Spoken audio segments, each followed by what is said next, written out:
ሰላም የዘሪ ቢሩን ቤተሰቦች እንዴት ናችሁልኝ? ይካለማችሁልኝ? ሳምንታችሁ እንዴት ነበረ?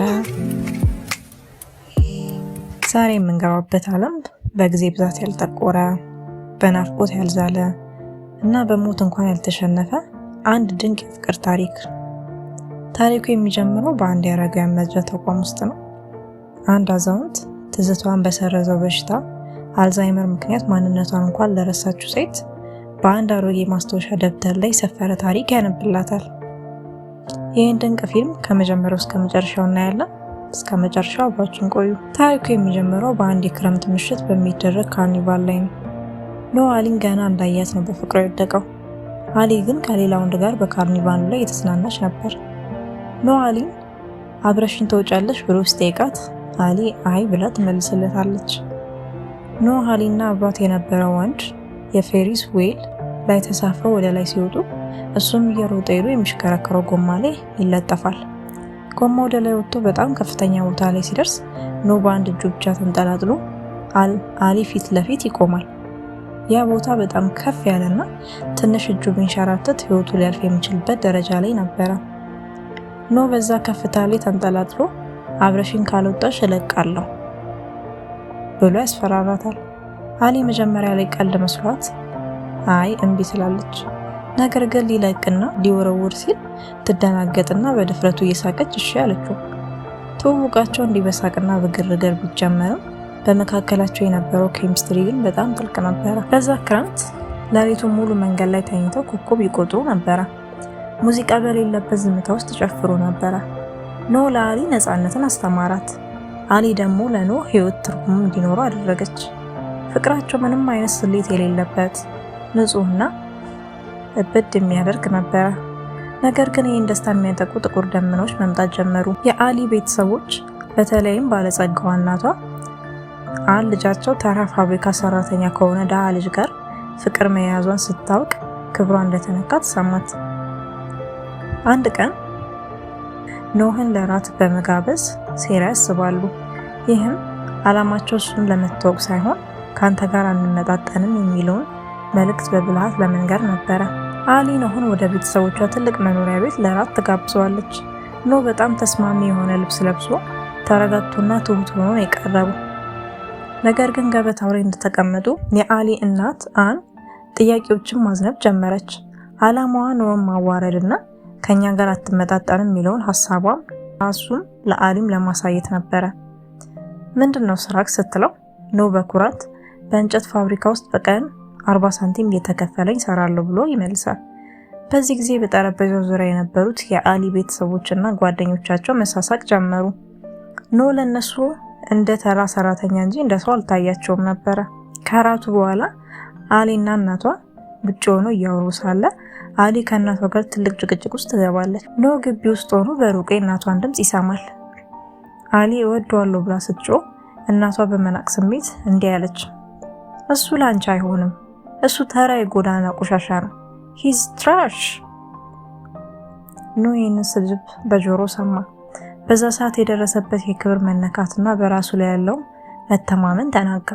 አሊ ወደሱ መታ ለማረጋጋት ብትሞክርም ኖህ ግን እናትሽ ትክክል ናት፣ እኔ ምንም የለኝም፣ አንቺ ደግሞ የምትፈልጊውን ሁሉ ማግኘት ትችያለሽ በማለት በቁጭት ጥሏት ሄደ። በማግስቱ ጠዋት ኖህ ይቅርታ ለመጠየቅ ሲሄድ አሊን አላገኛትም። ቤተሰቦቿ ሳይነግሩት በድንገት ጠቅልለው ይዘዋት ሄዱ። አሊ እንኳን ልትሰናበተው የት እንደሄደች እንኳን ልትነግረው አልቻለችም። ኖህ በዛው ላይ ቆሞ መኪናው ሲሄድ እያየ ቀረ። ልቡ ተሰበረ፣ ግን ተስፋ አልቆረጠም። ኖህ መለያየቱ ለጊዜው እንደሆነ አሰበ። ለ365 ቀናት በየቀኑ አንድ ደብዳቤ ጽፍላት ነበረ። በዛ ደብዳቤ ውስጥ ናፍቆቱን፣ ፍቅሩን እና እጠብቅሻለሁ የሚለውን ቃሉን ይገልጽ ነበረ። ነገር ግን አሊ አንዱንም አላየችም። እናቷ ደብዳቤዎቹን ሁሉ ደብቃባት ነበረ። አሊ በየቀኑ ፖስታ ቤቱን ብታይም ምንም መልስ ስላላገኘች ኖህ ረሳኝ ብላ አመነች። ጊዜያት ነጎዱ። 7 ዓመታት አለፉ። ኖህ ወደ ጦርነት ሄደ። ጓደኞቹን አጣ። ብዙ መከራም አየ። ነገር ግን አሊን ከልቡ አላወጣትም። ሲመለስ አሊ ሌላ ሰው አጭታ ነበረ። ሎን የተባለ ቆንጆ ሀብታምና ወላጆቿ የሚወዱ ሰው። ኖህ ግን ያኔ ለአሊ የገባውን ቃል ለመፈጸም ያንን ያረጀ ቤት ብቻውን አደሰው። አላማው አሊ በጋዜጣ አይታው እንድትመጣ ነበር እና ዕጣ ፈንታ አልከዳችውም።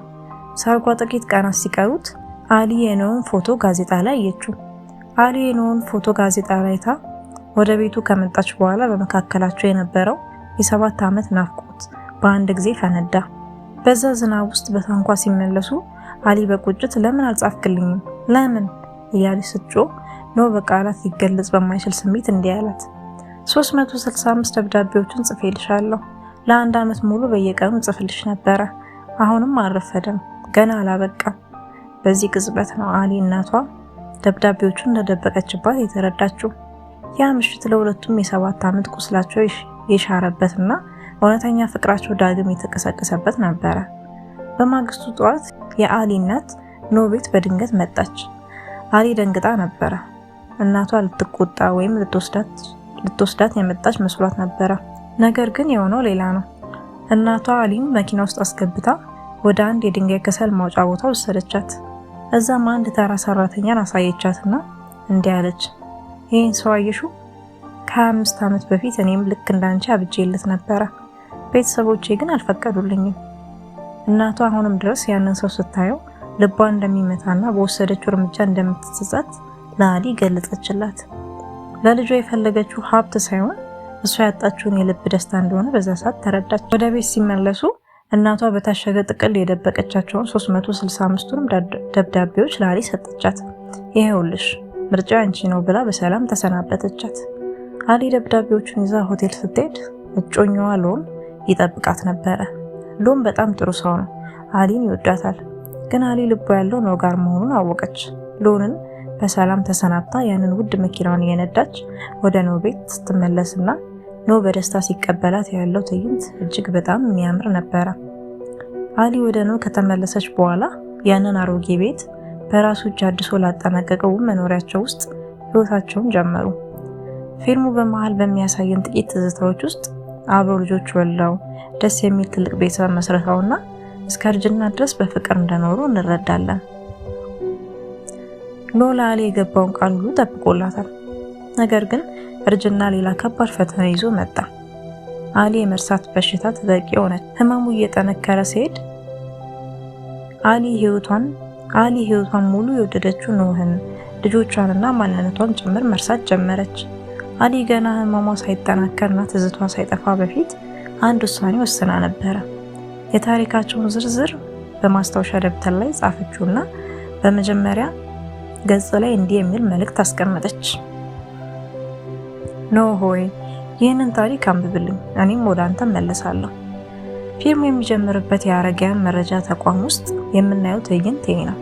ኖ አሊን ብጥሏት ወደ ቤቱ መሄድ ይችል ነበር፣ ግን አልመረጠውም። እሷ ብትረሳውም እሱ ግን አሁንም ያው የክረምቱ ወጣት ነው።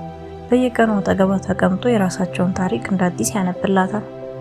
አንዳንድ ጊዜ ለጥቂት ደቂቆች ብቻ ታምር ይከሰታል። አሊ ትዝታዋ ተመልሶ ኖህን ታውቋለች። ተቃቅፎ ይጨፍራሉ። ነገር ግን ያ ደስታ ረጅም አይቆይም። በጥቂት ሰከንዶች ውስጥ አሊ ዳግማ ተረሳዋለች። ኖህ ግን ለዛች ለጥቂት ደቂቃ ትውውቅ ሲል ብቻ ህይወቱን ሙሉ እዛ ተቋም ውስጥ ሊያሳልፍ ወሰነ። መጨረሻ ላይ ኖህ በህመም ደክሞ እያለ ወደ አሊ ክፍል በድብቅ ይገባል። አሊ በዛች ምሽት ትዝታዋ ተመልሶ ነበረ። ኖህን አወቀችው። ኖህንም እንዲህ ብላ ጠየቀችው፣ የኛ ፍቅር ታምር ሊሰራ ይችላልን? አብረን እንድንሄድ ሊያረገን ይችላል ብላ ጠየቀችው። ኖህም ባጭሩ አዎ ይችላል ብሎ መለሰላት። ኖህ አሊ አጠገብ ተኛ። እጅ ለእጅም ተያያዙ። በማግስቱ ጠዋት ነርሷ ወደ ክፍሉ ስትገባ ሁለቱም እጅ ለእጅ እንደተያያዙ በአንድ ላይ ይህችን ዓለም ተሰናብተው አገኘቻቸው። እና ውድ ቤተሰቦቼ ይህ ታሪክ እጅግ በጣም ልብ የሚነካና ምርጥ የፍቅርን ጽናትና መስዋዕትነት የሚያሳይ ፊልም ሆኖ አግኝቼዋለሁ። እናንተስ ምን ታስባላችሁ? ስራዬን ከወደዳችሁት ላይክ፣ ሰብስክራይብ፣ ኮሜንት፣ ሼር በማድረግ ቻናላችንን አበረታቱት። በቀጣይ ቆንጆ ፊልም እንገናኛለን። ሰላም ሁኑልኝ።